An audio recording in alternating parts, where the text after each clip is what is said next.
Bonjour chez vous, j'espère que vous vous portez bien. Je vous reviens avec un nouveau partage dans le cadre du foyer et qui parle d'un sujet qui est plutôt considéré comme tabou, qui est le suicide, et particulièrement le suicide chez les plus jeunes, chez nos enfants parfois. Je me représente à nouveau, donc je m'appelle Marthe, j'ai 53 ans et je suis une maman de 7 enfants, donc 5 garçons et 2 filles, dont une qui a déjà été rappelée auprès de notre père. Et par ailleurs, j'ai été mariée, en tout cas en couple, pendant 35 ans et aujourd'hui je suis veuve depuis le mois d'avril. Mon époux nous a quittés le 5 avril 2023. Voilà pour les présentations et notamment pour les personnes qui me découvriront au travers de cette nouvelle vidéo. Mais n'hésitez pas vraiment à aller regarder toutes les vidéos qu'il y a déjà dans cette rubrique consacrée donc au foyer. Vous verrez, et sinon il y a tout un tas d'autres rubriques. Mais là, cette chaîne, en tout cas pendant un moment, vu que j'ai d'autres occupations aussi aujourd'hui, sera vraiment très axée sur le foyer. Alors moi je suis chrétienne, mais c'est ouvert à tout le monde. Donc sur le foyer, sur des partages vite fait, bien fait, culinaires. Donc il y a cette rubrique qui est consacrée à cela et qui est rattachée à mon site douceurmaison.com qui existe depuis une vingtaine d'années maintenant, où vous avez là les recettes détaillées. Là dans la rubrique là sur la vidéo, enfin sur la chaîne pardon, Mata Douceur TV, je vais juste vous suggérer des plats vite fait, bien fait, voilà. Donc il y aura beaucoup de ça pour le moment, et des partages spirituels et de temps en temps tout ce qui est coup de cœur, donc vous verrez. Donc là, pour en revenir au sujet du jour, j'ai choisi de parler du suicide déjà parce que, je ne sais pas si vous le savez, mais le 10 septembre, donc c'était là, ce mois-ci, est consacré, en fait c'est la journée internationale de la prévention du suicide.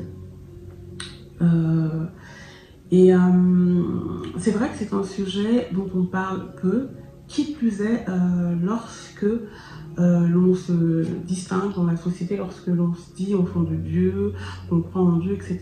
Tout de suite, il y a, voilà, on n'en parle pas, les gens vont même faire des réflexions du style, de toute façon, quand on a Dieu, voilà, il n'y a pas, c'est pas des idées qu'on doit avoir, c'est etc., etc. Or, la dépression, qui peut donc amener au suicide et plein d'autres choses, je parlais principalement de la dépression, peut amener même un enfant de Dieu à aller au suicide. Et la dépression, on en parle dans la Bible. Il y a des passages dans la Bible où les hommes de Dieu sont déprimés. Donc c'est tout à fait humain. C'est pour ça que c'est important d'éviter de juger, d'éviter de non. Je pense qu'en tant qu'enfant de Dieu, quand on se présente en tant qu'enfant de Dieu, nous devons nous distinguer par notre amour les uns pour les autres. Et lorsque l'on voit une personne qui est en détresse, et plutôt que de juger, essayer de lui apporter, si on y a même de le faire, du réconfort, des conseils et autres, ou l'aiguiller vers une personne habilitée à le faire. Moi, je vais aujourd'hui vraiment parler plus de ce phénomène chez les enfants, chez les jeunes, et même les enfants. Parce qu'on en parle de plus en plus avec les réseaux sociaux, etc. Ça découle parfois de tout ce qui est harcèlement. Vous voyez ce qui se passe, harcèlement scolaire, on se retrouve avec des enfants de 10, 11, 12, 14, 15 ans qui se suicident. C'est horrible. Perdre son enfant, c'est dur, il n'y a même pas de mots. Alors en plus, dans ces conditions, Seigneur. Et ce que j'aimerais dire aujourd'hui dans ce partage, c'est que ça n'arrive pas qu'aux autres. Vous avez beaucoup de personnes qui vous diront « mais moi je parle à mes enfants, je connais mes enfants, moi je suis présente pour mes enfants ». Le suicide est beaucoup plus complexe que cela, pardon. C'est vrai que oui, quand on n'est pas près de ses enfants, quand on ne regarde pas ses enfants, quand on Voilà, c'est vraiment des terrains propices, hein. L'enfant est livré à lui-même, c'est clair. L'enfant manque d'amour, c'est clair. Mais on peut aussi passer à côté de ça parce que l'adolescence est quand même un passage très très compliqué, très complexe, qui peut se faire sans souci. Même lorsque l'on parle de crise d'adolescence, c'est pas obligé, hein. Il y a des enfants qui passent, voilà. Mais dans tous les cas, il y a quand même des changements qui sont très importants pour les enfants, dans leur corps, dans leur tête, vis-à-vis des autres. Donc il y a tout ça à gérer. Alors si en plus on est fragilisé pour une raison ou pour une autre, on se renferme. Et effectivement, même les mamans les plus avisées, les plus maternantes, entre guillemets, peuvent passer à côté de cela. J'aime toujours à rappeler une chose, c'est qu'être parent, en tout cas, oui, être parent, c'est la plus grande école d'humilité qui existe sur cette terre. Parce qu'on peut penser faire tout bien, et je le mets entre guillemets, et se retrouver face à un drame ou face à une situation totalement surprenante de nos enfants. Donc, on apprend tous les jours lorsque l'on est parent. Tous les jours. Et lorsque ça se passe bien, que les enfants grandissent, deviennent adultes et qu'il n'y a pas eu de soucis, remercions tout simplement le Seigneur de tout notre cœur. C'est une grâce. Mais ça aurait pu se passer autrement. Et pas parce que vous êtes des parents négligents ou pas avertis du tout. Vraiment, c'est une grâce. Tout ce que moi je recommande souvent aux mamans qui me demandent mais comment tu faisais, voilà, comment tu as fait, en plus c'est un garçon, seul souvent, travaillant, etc. C'est qu'en fait, de tout confier au Saint-Esprit. Je vous l'ai déjà dit dans votre partage, regardez cette playlist, vous verrez le Saint-Esprit dans tous les compartiments de notre vie. Confions notre vie au Saint-Esprit dès qu'on se lève le matin. Je vous ai expliqué dans le partage éduquons nos garçons. Enfin, j'en parle tout le temps. Déjà, première des choses, quand une maman se lève et tout, avant de prier, s'envelopper de prière et prier pour ses enfants, remercier le Seigneur. Voilà, on est debout, on arrive à le faire, on s'est réveillé, on a ouvert les yeux, enveloppé. Donc prier sans cesse, envelopper ses enfants de prière et confier la journée à notre Père. Et je vous l'ai dit chaque fois, en tout cas moi, que je n'ai pas pris le temps de le faire, les choses ne se sont pas super bien passées. J'allais un peu dans tous les sens, je me sentais débordée, je me sentais... Mais à chaque fois que dès l'aurore, j'ai confié ma journée à mon Père, tout était bien organisé. Donc vraiment, commencez par cela. Une chose très importante aussi, que je tiens à dire aux mamans, et j'espère qu'elles vont le garder, gravé dans leur cœur, ça concerne les papas, plus les mamans parce qu'on est plus à même, de manière générale, à nous occuper des enfants, quotidiennement je parle, c'est de vous rappeler une chose. Les enfants que nous avons, sous notre responsabilité, qui sortent de nos entrailles ou que nous adoptons,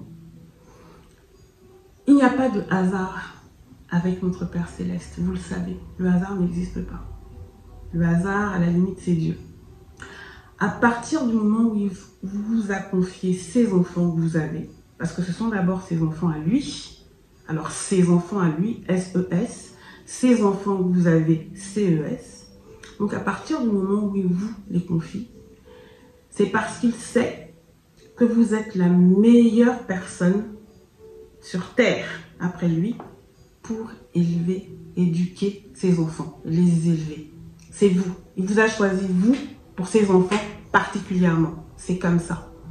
Donc déjà, avoir gardé ça au cœur. Que vous êtes là, c'est un choix du bon Dieu, c'est comme ça. C'est vous la meilleure personne pour vos enfants. De fait, tous les conseils que vous allez pouvoir recevoir, recevez avec humilité. Il ne faut pas se braquer aussi, parce que de toute façon, on apprend de tout le monde.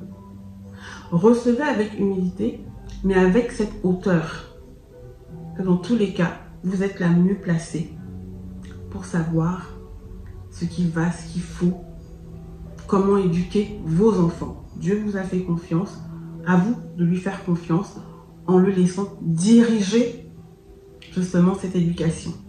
Voilà, sans vous braquer, sans vous fermer ni quoi que ce soit. De fait, déjà quand vous êtes conscient de ça, de cette identité de mère qu'il vous a confiée, les choses, vous allez voir, vous allez les appréhender différemment. Maintenant, acceptez, tout simplement parce que nous sommes humains, acceptez que en faisant tout, il ne faut pas baisser les bras. Ce n'est pas à d'autres personnes de venir éduquer vos enfants, il vous les a confiés à vous.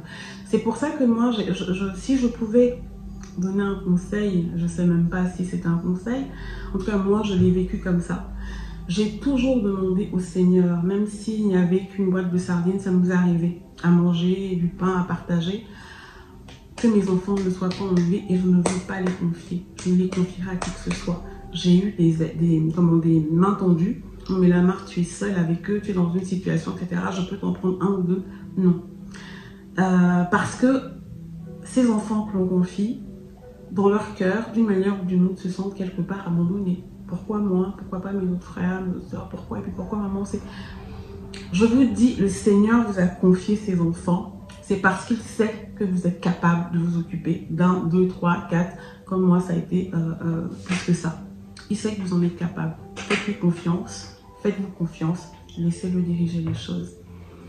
Maintenant, une fois que toutes ces bases sont établies, une fois que vous savez que vous faites du mieux que vous pouvez, voire même plus, avec l'aide du Seigneur, acceptez qu'il y a des choses qui peuvent vous échapper. Et c'est normal. Les enfants se construisent avec vous, mais aussi sans vous. Et dire qu'on connaît son enfant, je connais mon enfant, on ne peut pas connaître à 100%. Il faut que vous acceptiez ça. On ne peut pas connaître à 100% son enfant. Donc ce que l'on fait, c'est qu'on pose des bases. Il ne faut pas baisser les bras. Il faut poser ces bases d'éducation. Moi, je vous ai dit dans d'autres partages, vous verrez, j'ai eu à vivre plein de fois séparés parce qu'on a eu un mariage avec des séparations, avec des complications, enfin voilà. J'en ai parlé. Mon mari n'est plus, donc je parlerai autrement du mariage maintenant, mais sans trop focaliser sur ça, parce que je le faisais, il était vivant et il m'avait encouragé à le faire pour apporter aux autres. Là, il n'est plus, donc ce sera fait différemment. Mais tout ça pour vous dire que je me suis retrouvée, comme on dit maintenant, maman solo. Et à plusieurs reprises, avec donc 5 garçons, une fille, puisque mon autre fille est repartie bébé dans les bras de notre père. Il fallait gérer. Il fallait gérer. Et je peux vous dire que l'éducation des garçons, de manière générale, surtout quand ils grandissent, là, après ado, enfin, passer l'adolescence, c'est autre chose. Les filles, c'est autre chose. Mais c'est pas facile. Il faut avoir de la poigne. Il faut être présente. Il faut être sévère. Et j'ai été sévère. Ils me remercient, entre guillemets, aujourd'hui. Mais il le fallait. Sinon, comme ils disent, bah, il y aurait eu des délinquants, Mais, vous voyez, je vous dis ça comme ça. Il aurait pu aussi avoir des délinquants, je ne sais quoi. Parce que parfois, il y a des choses qui nous échappent. Et là, c'est leur trajectoire. Le tout, c'est d'avoir une conscience tranquille de maman. C'est-à-dire qu'on fait tout ce qu'on a à faire. Il y a des choses qui ne se négocient pas. Le respect, les règles qu'on donne à nos enfants. Et ces règles sont propres à chaque mère. Une maman X n'a pas imposé ces règles à une maman Y. Je vous l'ai dit tout à l'heure, on peut donner des conseils comme moi je vais le faire régulièrement en parlant de ma vie, mais adaptez cela à votre vie, adaptez cela à votre manière d'être, adaptez cela à vos enfants. Déjà, dans une fratrie, tous les enfants ne sont pas les mêmes. Hein. Il y a une base, il y a une éducation, etc., mais ce ne sont pas des clones. Et vous verrez qu'il y en aura toujours un ou deux qui sera un petit peu plus différent, un petit peu plus difficile, un petit peu plus... C'est comme ça. C'est là où le Saint-Esprit nous aide. C'est là où notre Père est là pour nous. Et après, on prie tous les jours parce qu'il peut arriver que ça dérape. Et malheureusement, il peut arriver que ça dérape jusqu'au suicide, tentative de suicide, ou plus dramatiquement, suicide qui aboutit. C'est terrible. Et des fois, moi, j'ai eu à avoir des réactions longtemps parce que j'écoute beaucoup la radio. Je suis plus radio-télé. Des parents qui appelaient, aucune compassion. Oui, la maman était où? Oui, le père était où? Oui, mais en tout cas, les parents, oui, mais il faut, c'est en tout cas, si les parents, parce qu'aujourd'hui, les parents ont démissionné, on est en train de parler d'un enfant qui s'est suicidé. D'une mère, d'un père qui vient de perdre son enfant, de parents qui viennent de perdre ses enfants. Tout de suite, on juge, mince. Je vous en parle d'autant plus facilement de ça, que ça peut arriver. Et je vous assure, le suicide, c'est une demi-seconde, même pas une seconde, une demi-seconde. Je vous en parle d'autant plus facilement que je vais vous dire là aujourd'hui, que moi, que vous voyez là aujourd'hui, en face de vous, j'ai fait une tentative de suicide. Et je l'avais faite, c'était pas juste un appel au secours. Je voulais en finir. J'avais à peine 19 ans. Et le contexte était le suivant, je m'étais retrouvée seule, en guillemets, confiée à un oncle. Et je me suis sentie abandonnée par mes parents, dans le sens où j'avais plus de nouvelles. J'étais à Bordeaux à l'époque. J'avais plus de nouvelles, pas de... Voilà. Et la personne qui était censée être mon tuteur s'est servie de ça, en disant, tu vois, tes parents n'ont rien à faire de toi, de toute façon, t'as un poids, enfin bref. Et il y a tout un cheminement, plein de choses qui se sont mises en place, où je me suis sentie complètement livrée à cette personne qui, elle, n'était pas bienveillante du tout. Au contraire. Et beaucoup de choses se sont passées et on est la proie de personnes dangereuses comme ça. Il y a tout un cheminement, c'est pas le sujet là, mais qui m'a amené à la tentative de suicide. J'ai pu être sauvée. J'ai pu être sauvée et je suis née une nouvelle fois ce jour-là. J'avais à peine 19 ans. J'ai retenté de le faire parce que j'ai dit à papa, je ne sais pas pourquoi tu me sauves là alors que je suis sale. Parce que je me sentais sale dans ma chair pour un tas de tout, de ce que j'avais vécu. Pourquoi est-ce que tu me remets là? Il m'a sauvée. Ma mère est venue s'occuper de moi. J'étais très très loin. Très très loin. Et je suis allée vivre chez un autre de mes oncles avec ma mère le temps qu'on me soigne parce que sinon, en fait, on avait prévu de me mettre en hôpital psychiatrique là ici à Bordeaux. Ma mère étant du corps médical, l'infirmière est venue, elle a dit non, donnez-moi ma fille, je vais m'occuper de ma fille. C'est ma mère qui s'occupait de moi, qui me piquait tous les jours. Je vous assure, j'étais très très loin. J'en reparlerai autrement peut-être, quand le Saint-Esprit me dira. Tout ça pour vous dire que, vous voyez, je suis sortie de là, mais je sais ce que c'est. Je sais ce que c'est que penser à mettre fin à ses jours et aller jusqu'à le faire. Et une fois qu'on a fait ça, moi je suis revenue encore donc à la vie. J'ai dit papa, montre-moi, aide-moi. Mais j'étais encore loin. J'étais encore loin et ça m'a fait en fait rentrer dans mon mariage très très fragilisé en tant que personne et surtout en tant que femme. Et j'ai abordé mon mariage d'une manière, si vous voulez, à la limite mon mari me faisait une faveur que de m'épouser. Et ça a créé un dysfonctionnement. Ce qui a fait qu'il y a eu tous les problèmes qu'on a eu à avoir parce que lui a un côté qui s'est développé, moi un autre, de dépendance, etc.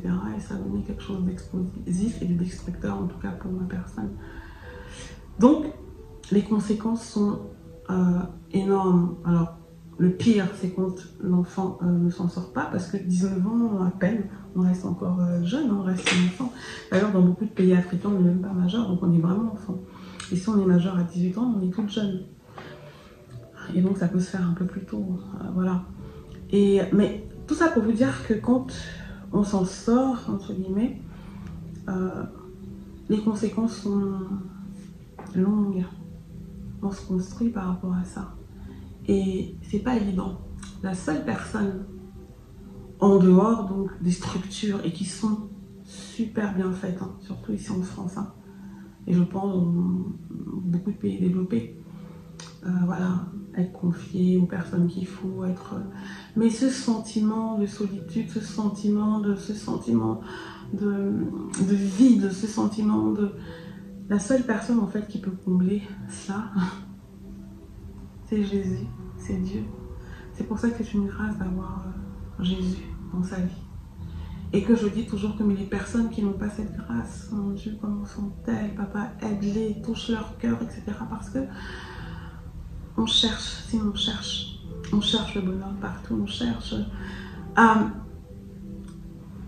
l'époque, il y a des chants, si j'avais entendu ces chants, je pense qu'ils m'auraient aidé, qui m'ont aidé beaucoup plus tard. Parce que je vous dis, j'étais fragile longtemps, très très longtemps, à avoir des idées, dès que ça n'allait plus, ces idées suicidaires. Il y a des saisons particulières, notamment l'automne, parce que ça s'était passé en automne. Sortir de là, parce qu'après c'est un peu comme un esprit. Il y a des chants qui font du bien. J'avais pris pour vous le cantique, le psaume 37,5. Hein. Recommande ton sort à l'Éternel, mets en lui ta confiance. Toujours le garder. Pensez au psaume 27. Ton père, ta mère t'ont abandonné, moi je suis là, toujours. Et je vais vous lire le partage que j'ai fait, que j'ai partagé aujourd'hui sur Instagram. Allez sur mon Instagram, hein, Une douceur maison, sur Bâtisseur de cœur et Sœur de cœur, ma plateforme, via Facebook. Je vais vous lire ça tout à l'heure. Parce que ça, voilà, ça parle un peu, enfin pas du suicide en tant que tel, mais vous comprendrez par rapport à ce sentiment de solitude, ces sentiments-là, parce qu'on se sent abandonné, négligé, etc. Que ça apporte. Donc je me suis réveillée avec ce besoin de faire ce partage. Je vais vous le dire après. Mais il y a des chansons, des cantiques. Quand ça arrive chez vos enfants, que vous les sentez déprimés, voire désespérés, qui se renferment, qui parlent plus. Déjà, les ados ont tendance à se renfermer, mais qui parlent plus, qui ont du mal. Attention. Attention. N'hésitez pas à demander de l'aide à des professionnels. C'est pas parce qu'on est chrétien, etc. que non, mais on a besoin de se faire aider, de se faire soigner et tout. Juste être vigilant. Parce que malheureusement, même chez les professionnels, psychologues, psychothérapeutes, etc., on peut tomber sur des personnes pas bienveillantes ou voilà, qui vont peut-être même fragiliser encore plus votre enfant. Donc ça, il faut être aussi vigilant. Quand l'enfant est jeune, tout de suite lui demander comment il se sent avec la personne, si le courant passe bien. Ça passe pas, vous avez le droit de changer. Et vous faire aider, si vous faites partie d'une assemblée spirituelle, église, pasteur, etc. Vous couplez les deux, n'hésitez pas. Et vous, en tant que mère, vraiment, ayez l'humilité, ou en tant que père, l'humilité de comprendre que l'enfant ne peut pas tout vous dire. Et c'est normal. Il a besoin de se construire, il a besoin d'avoir son jardin secret, en guillemets. Pour autant, vous lui expliquez les choses dès petit. Moi, c'est ce que j'ai fait avec mes enfants. Hein. On avait une journée, le week-end, où je leur racontais mes hauts, mes bas. Je leur demandais de me raconter leurs hauts, leurs bas. Je leur disais, on n'a pas à te faire ça, te toucher comme ça, parler de sujets sensibles, les sensibiliser en fait, discuter. Moi, je me suis toujours appuyée sur des livres, parce que je trouve que c'est hyper intéressant, voilà, on peut parler du livre et on ouvre à la vie, on vit. Donc c'est hyper intéressant aussi de faire ça. N'hésitez pas à le faire, tout simplement. Faites-le, vous verrez que ça permet quand même le dialogue et tout. Mais dès que vous sentez que l'enfant échappe comme ça, change, renfermé et tout, c'est qu'il y a forcément quelque chose qui ne va pas et vous ne le dira pas. Il peut vous le dire, il peut ne pas vous le dire. Il peut se confier à un frère, à une sœur, à ses frères, à ses sœurs, comme il peut même pas avoir la force de se confier dans le cadre familial. C'est pour ça que c'est important d'avoir une structure spirituelle, une aide psychologique quand on voit que l'enfant n'en parle. On dit écoute, je sens vraiment que tu n'es pas bien, je sens que tu ne vas pas bien, je sens que ce serait pas mal que tu puisses avoir un endroit où tu peux parler, tu sais. On me dit c'est pour toi. Moi je sais que ça a été plus facile pour certaines choses d'introduire le psychologue ou quoi, parce que mes enfants savent par quoi je suis passée, par où je suis passée, on en a parlé. J'ai parlé à mes enfants, je parle à mes enfants, je leur ai dit tout ce que j'ai vécu. Et mais étape par étape, hein, voilà, au moment où... Et donc, et que oui, j'ai été suivie, oui, si, oui, ça. Donc voilà, on le fait. Et vous, en tant que maman, n'hésitez pas à mettre des louanges. Mettez une atmosphère de louange. Quand votre enfant vient, chantez-lui. Vous savez, il y a une chanson de Dina Moana, Emmanuel. Je vous assure que si je l'avais entendu quand j'ai fait ce que j'ai eu à faire, je suis sûre qu'elle m'aurait aidée aussi. Je ne sais pas si vous regardez hein, sur YouTube Emmanuel, ça fait il est Emmanuel, Emmanuel, mon ami, Emmanuel, mon ami. Ton amour me suffit. Oui, ça dit tu es, voilà, tu es Emmanuel. Emmanuel, mon ami, Emmanuel, mon ami. Ton amour me suffit. Tu me suffis, mon ami. Tu me suffis, mon ami. Mon ami est mon ami. Mon ami. Mon ami est mon ami. Mon ami. Écoutez cette chanson des paroles où elle dit que justement on a un peu abandonné notre ami, notre meilleur ami, on a été chercher l'amour, la joie ailleurs, etc. Ça me donne la chair de poule. Ce chant me fait tellement de bien et il m'a fait tellement de bien, il me remplit tellement. Et avant, il y en a eu d'autres. Hein. Là, j'en parle parce que je l'ai écouté là, il y a quelques jours. Il me remplit tellement que, voilà, je sais qu'il apporte aussi à mes enfants. Donc, je vois que mon enfant n'est pas bien ou autre. Je me mets à chanter. Entre autres parce qu'il y a d'autres cantiques que je chante aussi. Donc un cantique écrit par mon grand-père, mon Douala, qui est magnifique aussi. Je chante une atmosphère de louange, ça fait du bien. Et vous verrez que votre enfant, il n'y a pas besoin de parler. Hein. Il viendra vers vous, il traînera dans votre chambre, il viendra rechercher un câlin, il viendra, rien que ça. Le tout, c'est qu'il ne se sente pas seul, qu'il ne se sente pas inutile. Lui redire combien vous l'aimez, etc. Ça aide énormément. Et donc on puisse se faire aider. Il y a un numéro, je vais noter, c'est le 3114. Le 3114, donnez aussi à votre enfant quand vous voyez qu'il n'est pas bien ou qu'il a une amie ou un ami, il vient parce que moi c'est arrivé. J'ai même eu des amis, des enfants qui sont passés par ces étapes-là, qui sont venus, on a pu parler, j'ai pu leur parler sans la présence de mes enfants à moi, leur dire par quoi j'étais passée. Le Seigneur ne fait rien au hasard. Ils ont envie de venir dans ma maison. Il y avait une raison. Donc, discuter avec eux, leur apporter. Bien insister sur le fait que la psychothérapie est importante, la foi aussi. Ce numéro-là, 7 jours sur 7, 31-14, et ils seront aiguillés selon l'urgence, selon l'importance. Et si vos enfants ou vous-même, vous voyez un enfant dans l'entourage, un ami, etc., ou à votre enfant, vous lui redonnez le numéro. Regarde, donne à ton ami, etc. C'est important. C'est ce que je voulais vous dire. Ne pas juger. Ne pas juger, je vous en supplie. Ça n'arrive pas qu'aux autres. C'est pour ça que je tenais à vous parler de ça ce matin et vous dire que moi-même, je suis passée par cette étape-là, du suicide, tentative de suicide. Et je peux vous dire que l'entourage n'est pas tendre. Les amis ne sont pas tendres.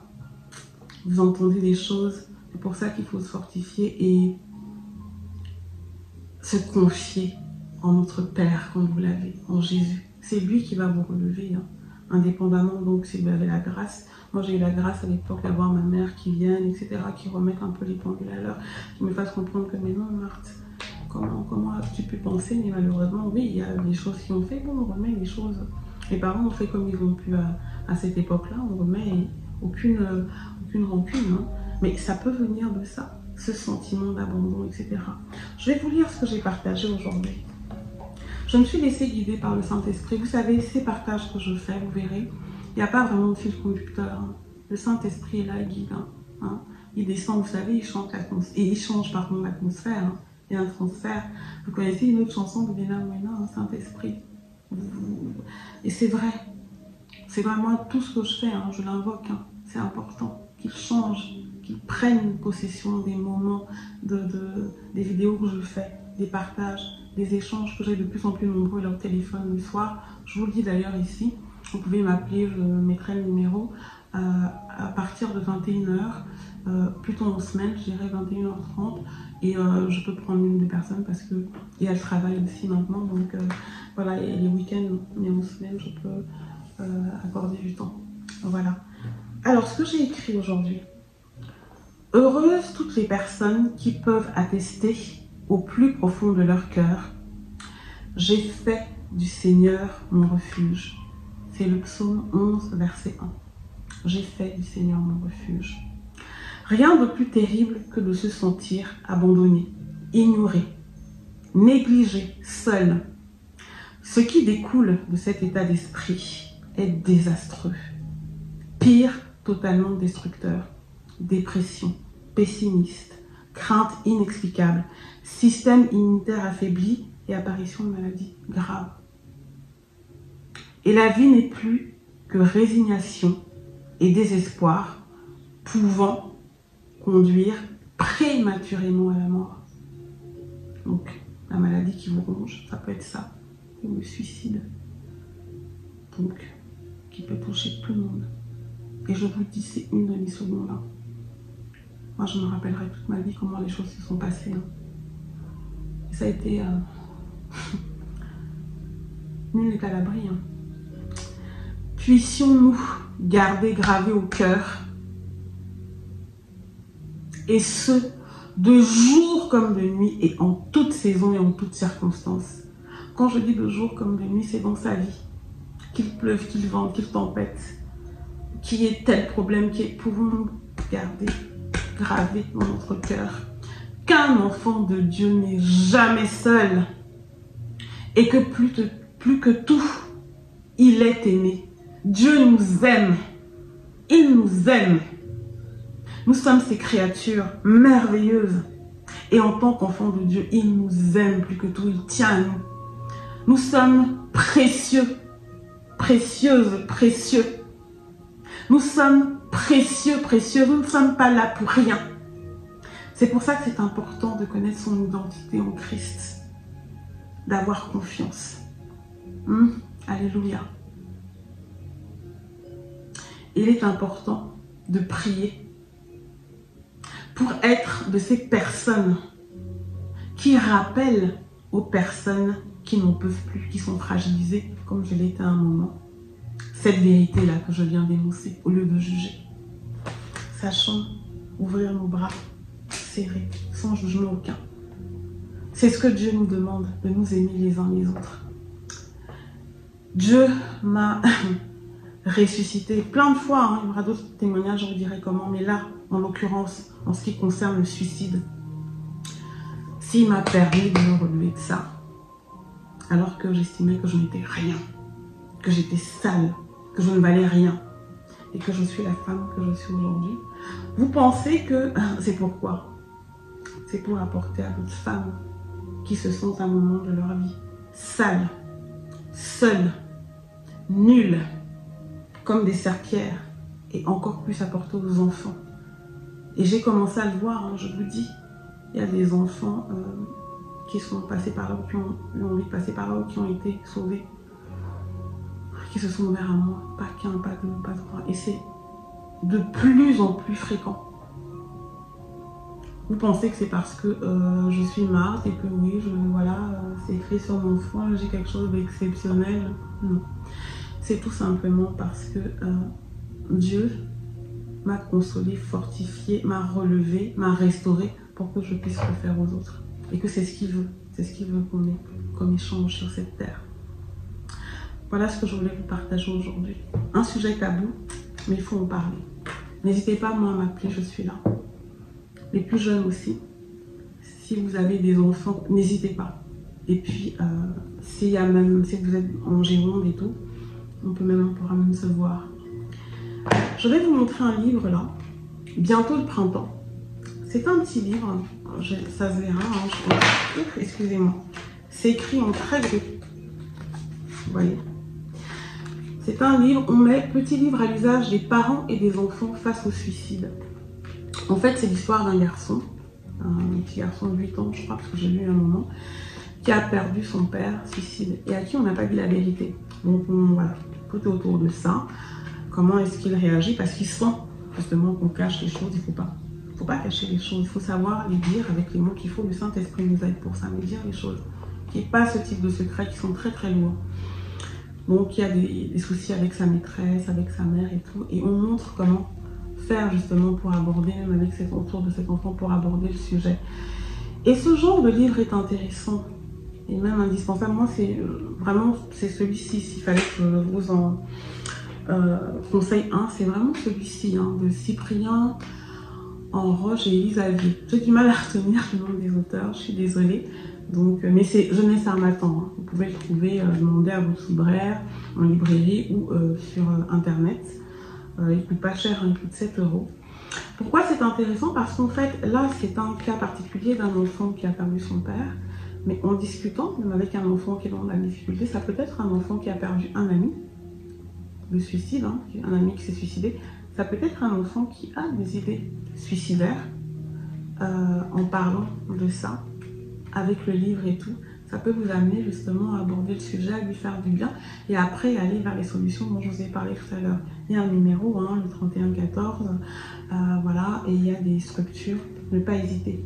Mais ça ouvre le dialogue et ça ouvre le dialogue au tout petit. Quand je dis tout petit, bien sûr, dès 7 ans en fait, 7-8 ans, voilà, ça peut aider si malheureusement vous êtes dans un contexte où il y a ce drame-là, ou dans la famille, ou un frère, une sœur, bon, dans la fratrie, qui a un enfant qui se suicide et qui en est d'autres, qui restent complètement dévastés face à ça. Ça aide vraiment. Donc je voulais vraiment vous montrer ce livre. Je vous remontre un moment avec Jésus. Je l'ai déjà présenté plein de fois, donc là je le remonte rapidement, parce qu'il faut que j'arrête, là j'ai mis beaucoup de temps, ça va faire 40 minutes. Donc regardez dans mes autres vidéos, hein, c'est un moment avec Jésus de Sarah Young. Vous le trouvez aussi en librairie ou sur Amazon tous les jours, en plus de votre prière, etc., de vos moments de prière. Je vous assure, ça fait du bien, il y a une pensée, des psaumes, allez-y. Voilà. Et je vous parlerai de ce livre une prochaine fois. La puissance de l'acceptation, hein, pour les gens qui font un travail sur leur personne. J'en parlerai, parce que là, j'ai plus beaucoup de temps. Sachant que lorsqu'on lit ce genre de livre, voilà, hein, sur le travail sur soi, etc., il faut toujours quand même avoir sa Bible, avoir ce type de livre-là. C'est très très important, ça fait du bien, ça fait du bien, tout simplement. Voilà pour le partage du jour, j'espère qu'il aura été clair. Je vous ai dit, hein, moi, voilà, quand c'est comme ça, je me laisse guider par le Saint-Esprit. Je pense avoir dit le plus important. Je fais aussi par écrit. Je garde parce que comme j'ai des personnes avec qui j'échange au téléphone et c'est plus intime, j'ai quand même des notes, etc. C'est important. Mais là, je vous ai vraiment donné le plus gros. Il ne faut pas que ce soit un sujet tabou. Et surtout, ce qu'il faut retenir, c'est que ça n'arrive pas qu'aux autres. Voilà. Écoutez, je vous dis à très bientôt pour une nouvelle vidéo. Je cours un petit peu maintenant parce que j'ai plein d'autres choses à faire. Ma fille va arriver là et après on va partir. Donc tout ce que je vous dis comme d'habitude, demeurez bénis et épanouis en Christ, c'est important. Et prenez bien soin de vous. Prenez vraiment bien soin de vous et de vos essentiels tout simplement.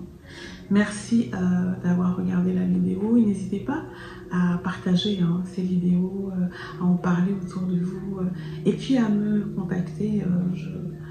Je remets le numéro là, à me contacter. Je vous ai dit à partir de 21 h en semaine, 21 h, 21 h 30. J'essaie en général de parler avec une ou deux personnes et voilà, parce qu'après il y a le travail, il y a la vie, les week-ends, je ne peux pas, sauf si effectivement il y avait un rendez-vous parce que la personne est là où je vis et là on s'arrange pour se voir un samedi après-midi, etc. Donc voilà, à très très bientôt pour une nouvelle vidéo qui sera différente. Comme vous le savez, cette chaîne Mata Douceur TV, il y a de tout. Et là, ce sera culinaire, je pense, je verrai. À très très bientôt et bisous chez vous.